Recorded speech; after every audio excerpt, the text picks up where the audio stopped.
အားလုံးမင်္ဂလာပါနော်ကျွန်တော်နာမည်ရဲတီဟာပါကျွန်တော်ဒီနေ့ဝေမျှပေးခြင်းတဲ့အကြောင်းအရာလေးကတော့ဒီစင်းကိုင်ပညာနဲ့ပတ်သက်ပြီးတော့တံမွေးဝမ်းကြောင်းပြုနေတဲ့သူတွေအတွက်ပဲဖြစ်စေ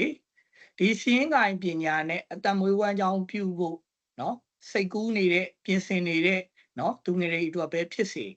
ကျွန်တော်အရေးကြီးတဲ့အကြောင်းအရာလေးတစ်ခုကိုဝေမျှပေးသွားခြင်းတာဖြစ်ပါတယ်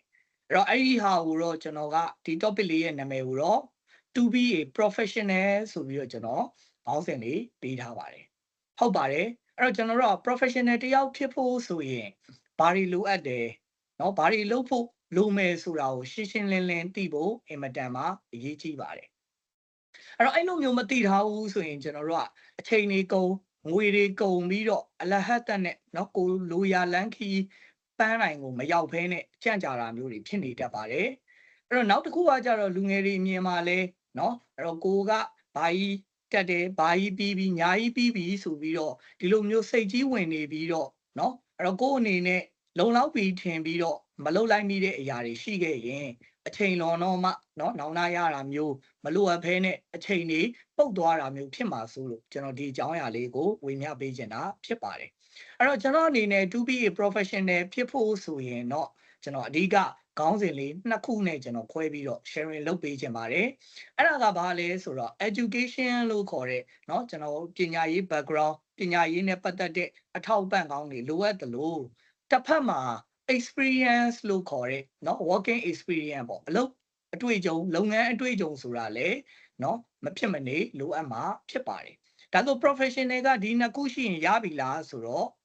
တခြား skill တွေလည်းလိုပါသေးတယ်ဥပမာဒီချိန်ဒီကာလလိုမျိုးဆိုရင်ကျွန်တော်တို့ကเนาะနိုင်ငံတကာနဲ့เนาะအလုပ်လုပ်ပြီးတော့ကဘာကြီးကရွာကြီးဖြစ်နေတယ်ဆိုတဲ့အနေအထားမှာအဲ့လိုမျိုးနိုင်ငံတကာနဲ့ချိတ်ဆက်ပြီးအလုပ်လုပ်ဖို့เนาะတခြားနိုင်ငံအလုပ်တွေလုပ်ဖို့ဒါမှမဟုတ်လဲကိုကတခြားနိုင်ငံမှာနေပြီးတော့ကိုယ်နိုင်ငံအလုပ်ကိုပြန်လုပ်ဖို့ဆိုတဲ့အနေအထားမှာ other soft skill တွေဖြစ်တဲ့เนาะကျွန်တော် ID skill တွေလိုမယ်ပြီးတော့ကျွန်တော် language skill တွေလိုမယ်ပေါ့တခြား skill တွေလည်းလိုအပ်တာတွေကတော့ရှိပါသေးတယ်ဒါပေမဲ့ဒီနေရာမှာအရေးကြီးဆုံးခေါင်းစဉ်နှစ်ခုကိုပဲကျွန်တော်ပြောပေးသွားချင်တာဖြစ်ပါတယ်အဲ့ဒါဘာလဲဆိုတော့ education လို့ခေါ်တဲ့ပညာရေး background ရှိဖို့လိုပါတယ်education ဆိုတဲ့အနေအထားမှာကျွန်တော်တို့နိုင်ငံကပေးတဲ့ဘွဲ့เนาะဒါကလည်းတစ်ပိုင်းပေါ့ဒါပေမဲ့အခုလက်ရှိအခြေအနေမျိုးမှာကျွန်တော်တို့နိုင်ငံရေးမတည်မငြိမ်ဖြစ်တဲ့အနေအထားတွေเนาะပြီးတော့စီးပွားရေးအဆင်မပြေဖြစ်တဲ့အနေအထားတွေမှာကိုယ်နိုင်ငံကကျောင်းပညာရေးမပြီးဘဲနဲ့เนาะတပိုင်းတစနဲ့ရက်တက်နေတဲ့လူငယ်တွေအများကြီးရှိနေတယ်ဆိုတာကိုလည်းဒါကျွန်တော်သိရှိထားလို့ဒီ topic လေးကိုကျွန်တော်ဝေမျှပေးတာဖြစ်ပါတယ်ဒါဆိုကျွန်တော်တို့ကိုယ်နိုင်ငံမှာပေးတဲ့เนาะဒီပညာရေး education ဘွဲ့မရလို့ဆိုပြီးတော့စိတ်ညစ်သွားစရာမလိုပါဘူးကျွန်တော်ဆိုလဲအခုလက်ရှိချိန်မှာဒီ UK exam နဲ့ပတ်သက်တဲ့เนาะဒီစင်းကိုင်နဲ့ပတ်သက်တဲ့ဒီ diploma တွေเนาะသူ့ရဲ့ပတ်သက်တဲ့သက်ဆိုင်ရာ ACCA subject တွေเนาะ IELTS လိုဟာမျိုးတွေအဲ့လိုဘာသာရပ်တွေကိုလည်းကျွန်တော်တို့ကဒီ UK ရရှိနေတဲ့ exam ကိုကိုယ်နိုင်ငံတွင်းမှာပဲဖြေပြီးတော့เนาะ professional diploma တွေရယူလို့ရနေတဲ့အနေအထားဖြစ်တဲ့အတွက်ကိုယ်နိုင်ငံတွင်းမှာရှိနေတဲ့เนาะဒီပညာရေးနဲ့ပတ်သက်တဲ့ foundation တွေ background တွေကိုမပြီးထားလဲเนาะတိတ်ပြီးတော့စိတ်ပူစရာမရှိတော့ပါဘူးဒါဆိုကိုကဘလို့ပညာရေးဘက်ကိုသွားမလဲဒါကတော့เนาะကိုထက်ပို့ပြီးတော့ဝါကြီးတဲ့အတွေ့အကြုံကြီးတဲ့ပညာကြီးတဲ့သူတွေနဲ့တိုင်ပင်ဆွေးနွေးပြီးတော့မှရှေ့ဆက်ရမှာဖြစ်ပါတယ်ဒီပညာရေးနဲ့ပတ်သက်တဲ့စင်းကိုင်နဲ့ပတ်သက်တဲ့ဘလို့လမ်းကြောင်းတွေရွေးချယ်ရှောက်လန်းလို့ရတယ်ဆိုတာနဲ့ပတ်သက်တဲ့ topic လေးကိုလည်းကျွန်တော်နောက်ဗီဒီယိုတွေမှာဝေမျှပေးသွားပါဦးမယ်ဆိုလိုချင်တာကတော့ကျွန်တော်ကစင်းကိုင်တယောက်စင်းကိုင်ပညာရှင်တယောက်ဖြစ်ချင်တယ်ဆိုရင်တော့ပထမဦးစားပေးအနေနဲ့ဒီစင်းနဲ့ပတ်သက်တဲ့ knowledge တွေသိဖို့အင်မတန်မှအရေးကြီးပါတယ်ကျွန်တော်တို့အရင်တော့ဆိုရင်တော့เนาะဘာရှိမလဲဆိုရင် LCCI ဆိုတဲ့အခြေခံရှိတယ်ပေါ့เนาะLCCI ရှိမယ် AAT လိုဟာမျိုးတွေရှိမယ်အခုဆိုရင် LCCI exam တွေကဖြတ်သိမ်းလိုက်တာဆိုတော့ကျွန်တော်ဘာရှိမလဲဆိုတော့ ACCA Foundation လိုဟာမျိုးတွေရှိတယ်เนาะပြီးတော့ကျွန်တော်တို့နောက်ထပ်ပြီးတော့တွားလို့ရမယ့်အနေအထားဆိုရင်ကျွန်တော်တို့အခုလက်ရှိအစိုးရကနေပြီးတော့ပေးတဲ့ DA လိုတင်တန်းမျိုးတွေရှိတယ်ပေါ့ဗျာဒါကလည်းလက်တလုံးမှာ run နေလားမ run နေလားဆိုတာတော့ကျွန်တော်ကတော့အဆက်တော့မရှိဘူးတကယ်လို့များ run နေသေးတယ်ဆိုရင်လည်းဒါမျိုးလေးတွေနဲ့ကျွန်တော်တို့ချိတ်ဆက်လို့ရပါတယ်အကောင်းဆုံးပညာရေးကတော့ကိုကနိုင်ငံတကာပတ်ချင်တယ်တခြားနိုင်ငံခြားမှာတွားရောက်ပြီးတော့ကျွန်တော်တို့အလုပ်တွေလုပ်ချင်တယ်เนาะအတွေ့အကြုံသစ်တွေ ကဘာပတ်ချင်တယ်ဆိုရင်တော့ကျွန်တော်တို့ကဒီနိုင်ငံတကာပညာရေးစနစ်ဖြစ်တဲ့ဒီအကောင့်လေးနဲ့ပတ်သက်တဲ့ဆိုရင် UK exam တွေကိုမဖြစ်မနေလေ့လာသင်ယူဖို့လိုအပ်မှာဖြစ်ပါတယ်အဲ့တော့ကျွန်တော်တို့ကဒီ education နဲ့ပတ်သက်လို့ကဒါတေချာပေါက်ကို foundation မဖြစ်မနေเนาะတိကိုတည်ထားတဲ့ပညာရပ်တစ်ခုဖြစ်ပါတယ်အဲ့တော့ကျွန်တော်တို့ education နဲ့ပတ်သက်တယ်ဆိုရင်เนาะမျက်လုံးထဲမှာစာရွက်တွေဘွဲတွေကိုဝယ်မမြင်ပါနဲ့ education ဆိုတာကိုဒီပညာရပ်တစ်ခုနဲ့ပတ်သက်လို့ကိုဘလောက်ထိเนาะနားလေတက်ကျွမ်းထားဖို့လိုလဲသိထားဖို့လိုအပ်တယ်ဆိုတဲ့ပညာရပ်ကိုလေ့လာရတဲ့အပိုင်းကိုကျွန်တော်ပြောချင်တာဖြစ်ပါတယ်အဲ့တော့ကျွန်တော်အခုဒီမှာဆိုရင်လည်းပုံလေးနဲ့เนาะစာလေးတစ်ကြောင်းဝေမျှပေးရမယ်ဆိုရင် education is the key to success လို့ပြောရတာရှိပါတယ်အဲ့တော့ကိုကမိဘနေရာမှာရောက်နေတယ်เนาะကိုကအကြီးကဲနေရာမှာရောက်နေတဲ့သူတွေအနေနဲ့ကိုယ့်ရဲ့เนาะတာသမီဖြစ်စေတူမဖြစ်စေမိသားစုဝင်တွေဖြစ်စေအဲ့တော့နောက်တစ်ချိန်မှာเนาะအရေးပါအရာရောက်လာမဲ့လူငယ်တွေကိုဒီပညာရေးနဲ့ပတ်သက်လို့ရင်းနှီးမြှုပ်နှံမှုကိုပြုစေချင်ပါတယ်အဲ့တော့ကျွန်တော်ကိုယ်တိုင်လည်းအခုချိန်ဒီပညာရေးနဲ့ပတ်သက်လို့เนาะကျွန်တော်ကိုဝင်ငွေတွေကတစိမ့်တဒေတာကိုတော့အမြဲတမ်းကျွန်တော်ပညာရေးအတွက်သုံးနေတော့မှာပဲအဲ့တော့ပညာရေးဆိုတဲ့အနေအထားမှာကျွန်တော်တို့ဆောင်းဝဲဖြေတာကိုပြောချင်တာမဟုတ်ဘူးပေါ့เนาะအဲ့တော့ကိုယ့်ရဲ့ဘဝမှာเนาะရေရှည်မှာကိုဆက်လက်ပြီးတော့เนาะတိုးတက်အောင်မြင်အောင်လို့သွားဖို့အတွက်ကျွန်တော်ကအသိပညာတွေဘ ഹു တုဒတွေစဉ်ဆက်မပြတ်လေ့လာစီးပူးနေဖို့လိုအပ်ပါတယ်အဲ့တော့ဒီ education မှာလည်းအခုဒီစင်းကိုင်းနဲ့ပတ်သက်လို့ professional လုပ်မယ်ဆိုရင်အတိုင်းအတာတစ်ခုအထိရတော့ကျွန်တော်တို့ diploma တွေเนาะ certificate တွေတော့ရှိထားဖို့လိုအပ်တာဖြစ်တဲ့အတွက်လူငယ်တွေအနေနဲ့တော့တေချာပေါက်ဆောင်မွဲတွေဖြည့်ဖို့လိုအပ်မှာဖြစ်ပါတယ်အဲ့တော့အတိုင်းအတာတစ်ခုအထိ diploma เนาะကျွန်တော်တို့ certificate တွေရပြီးပြီဆိုရင်တော့နောက်ပိုင်းမှာတော့အခုကျွန်တော်လူမျိုးပဲ accessory ပုံစံမျိုးနဲ့လေ့လာသွားခြင်းနဲ့လေ့လာလို့ရပါတယ်အဲ့တော့ education နဲ့ပတ်သက်လို့ကျွန်တော်တို့ကဆုံးသွားတယ်လို့ကတော့ရှိမှာမဟုတ်ပါဘူးအဲ့တော့ကိုဘယ်အသက်အရွယ်ဖြစ်ဖြစ်အမြဲတမ်းစဉ်ဆက်မပြတ်ဆက်လက်လေ့လာစီးပူးနေဖို့လိုအပ်မှာဖြစ်ပါတယ်အဲ့တော့ဒါကတော့ကျွန်တော်အခြေခံ foundation ဖြစ်တဲ့เนาะပညာရပ်တစ်ခုပေါ်မှာတက်ကျွမ်းရမယ်ဆိုတဲ့ knowledge လေးကိုပေးချင်တာဖြစ်ပါတယ်အဲ့တော့နောက်တစ်ခုကကြတော့ကျွန်တော်က experience ဆိုတဲ့ခေါင်းစဉ်အောက်မှာကျွန်တော်ဝေမျှပေးချင်ပါသေးတယ်အဲ့တော့ experience ကဘလောက်အရေးကြီးလဲဆိုရင်ကျွန်တော်ကစာတွေ့ပဲဘလောက်တက်တကယ်လက်တွေ့လုပ်ငန်းဝင်ရောက်တဲ့အချိန်မှာဒီကိစ္စလေးတစ်ခုကိုဖြည့်ရှင်းခိုင်းလိုက်ရင်တခါလေမှာခေါင်းမီးတောက်သွားတာမျိုးတွေဖြစ်တတ်တယ်အဲ့တော့ကိုကအခုလက်ရှိနေသားနဲ့ပြောမယ်ဆိုရင်ဗျာ ACC ပတ်တူးပြီးပြီပေါ့ဒါမှမဟုတ်လဲ ACC ကိုအကုန်လုံး accelerate ပြီးသွားပြီဒါမဲ့ကျွန်တော်က member ဖြစ်ဖို့အတွက်သွားပြီးတော့ရှောက်လို့မရဘူးဘာကြောင့်လဲဆိုတော့ professional တယောက်ဖြစ်ဖို့ကလည်းကျွန်တော်တို့ဒီ education institute တွေကနေပြီးတော့အများတန်းသတ်မှတ်ထားတဲ့သတ်မှတ်ချက်တစ်ခုရှိပါတယ်အဲ့ဒါဘာလဲဆိုတော့ professional ဖြစ်ဖို့ဆိုရင်ကျွန်တော် working experience ကိုမဖြစ်မနေတေချာပေါက်တင်ပြဖို့လိုအပ်ပါတယ်အဲကြောင့်မို့ကျွန်တော်က ACCA မှာတော့မှ accelerate နဲ့ member နဲ့မတူဘဲနဲ့ခွဲထားတာမျိုးတွေရှိတဲ့အတွက်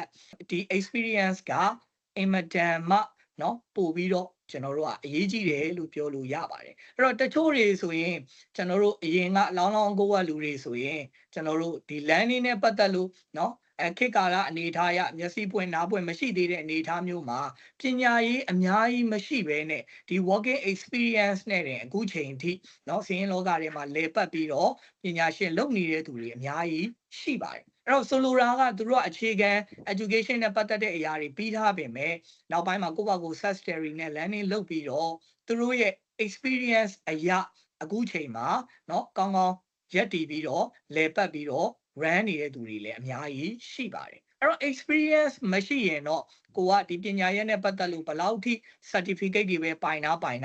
ဘယ်လောက်ထိ diploma တွေပဲပြီးတာတေချောက်ပေါက်ကတော့ကိုလိုချင်တဲ့လာစာကိုလိုချင်တဲ့ဘဝရည်မှန်းချက်ပန်းနိုင်အောင်ရောက်ဖို့ဆိုတာမဖြစ်နိုင်ဘူးလို့ကျွန်တော်အနေနဲ့ဒီနေရာကနေပြီးတော့အဓိကအသိပေးချင်တာဖြစ်ပါတယ်အဲကြောင့်မို့ဒီနေရာမှာ experience ဆိုတဲ့เนาะအသုံးအနှုန်းလေးကိုလည်းကျွန်တော်စာလေးတစ်ခုနဲ့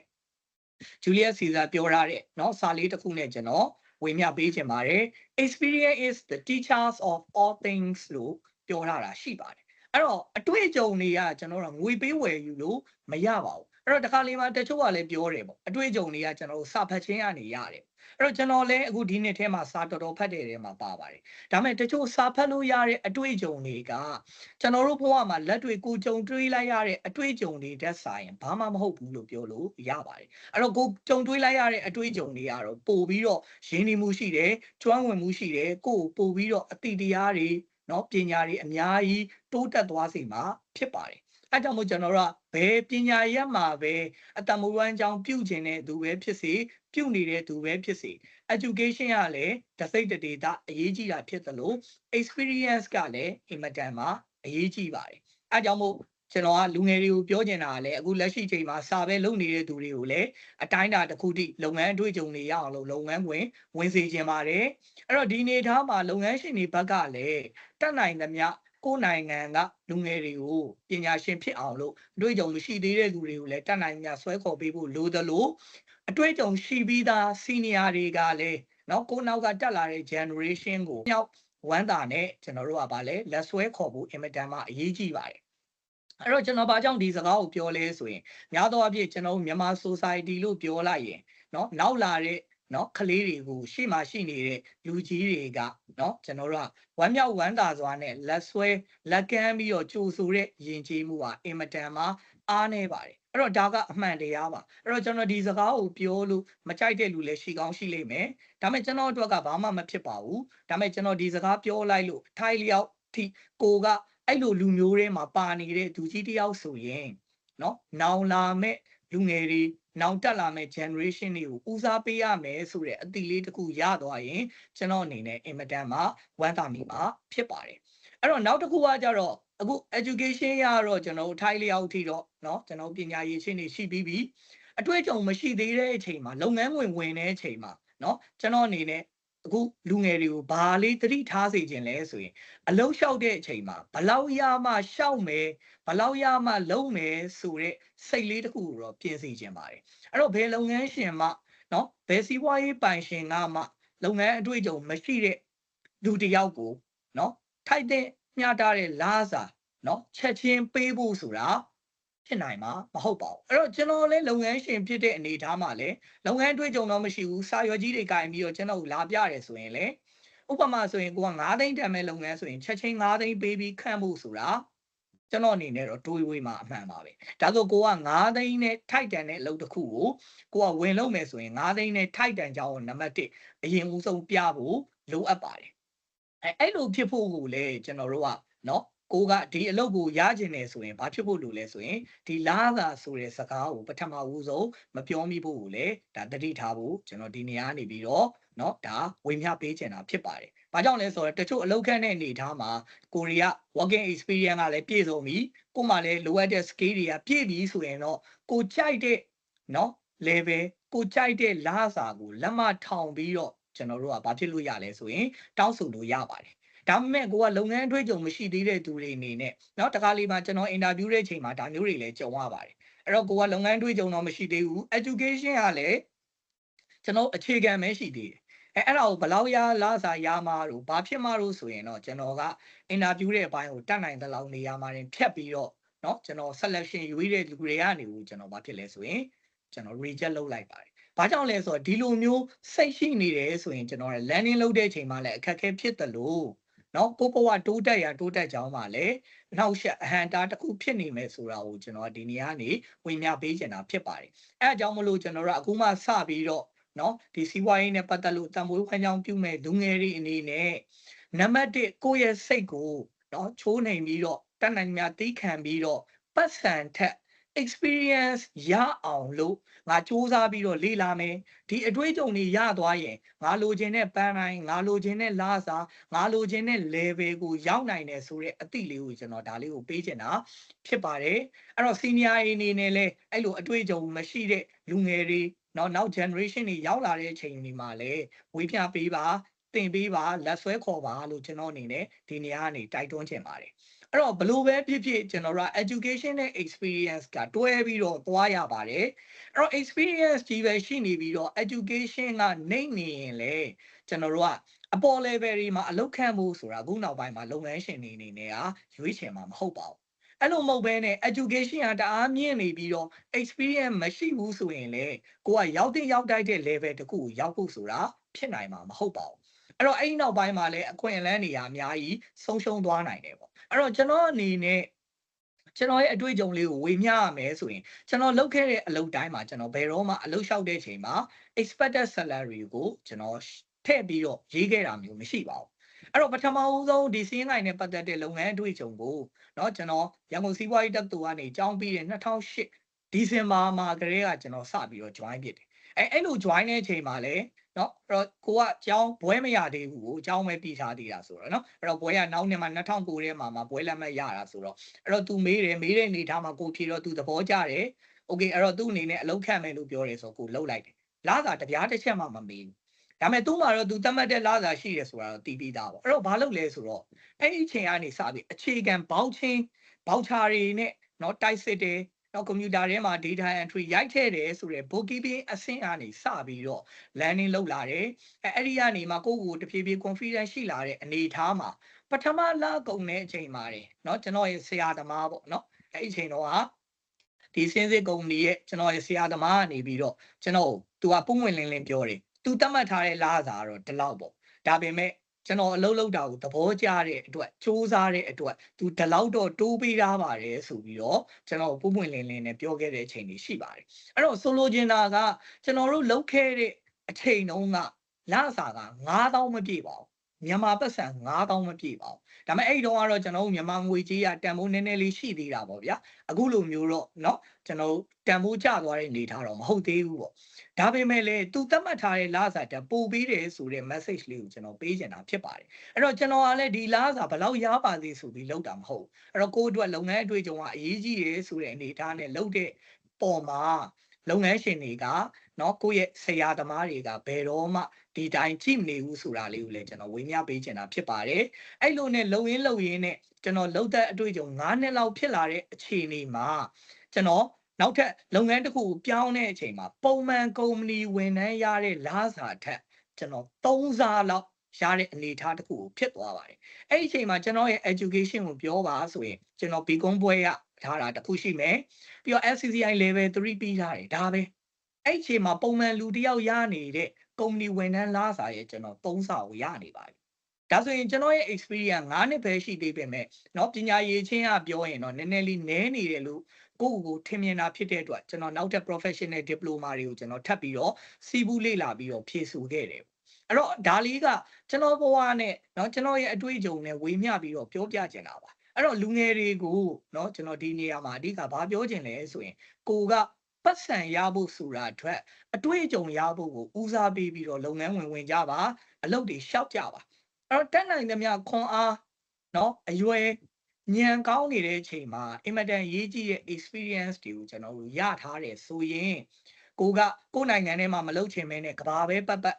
เนาะဘလို့ပဲဘယ်နေရာမှာပဲအလုပ်လုပ်အခုချိန်ဆိုရင်ကျွန်တော်တို့ကကဘာမပတ်ပဲနဲ့ကိုနိုင်ငံတွေကနေတွေကိုနိုင်ငံတကာအလုပ်တွေလည်းကျွန်တော်တို့မလုပ်လို့ရလဲဆိုရင်ရှောက်လို့ရနေပါပြီအဲ့တော့ဒီလိုမျိုးအလုပ်တွေလုပ်ဖို့အတွက်ကို့မှာ education လည်းလိုတယ်experience လည်းလိုသလို other soft skill တွေလည်းလိုအပ်တယ်ဆိုတဲ့အကြောင်းလေးကိုကျွန်တော်ကဒီနေရာမှာအတိပေးပြီးတော့เนาะကျွန်တော်ဝေမျှပေးချင်တာဖြစ်ပါတယ်ဒါဆိုကိုယ့်အနေနဲ့ professional တယောက်ဖြစ်ချင်တယ်ဆိုရင်တော့မဖြစ်မနေ education ဘက်မှာလည်းအတိုင်းအတာတစ်ခုထိပြီးမြောက်ဖို့လိုအပ်တယ်လို့ experience လည်းမဖြစ်မနေလိုအပ်တယ်ဆိုတဲ့အကြောင်းလေးကိုဝေမျှပေးရင်းနဲ့အဲ့တော့ဒီเนาะဗီဒီယိုလေးကိုဒီလောက်နဲ့ပဲเนาะရန်နာခွင့်ပြုပါ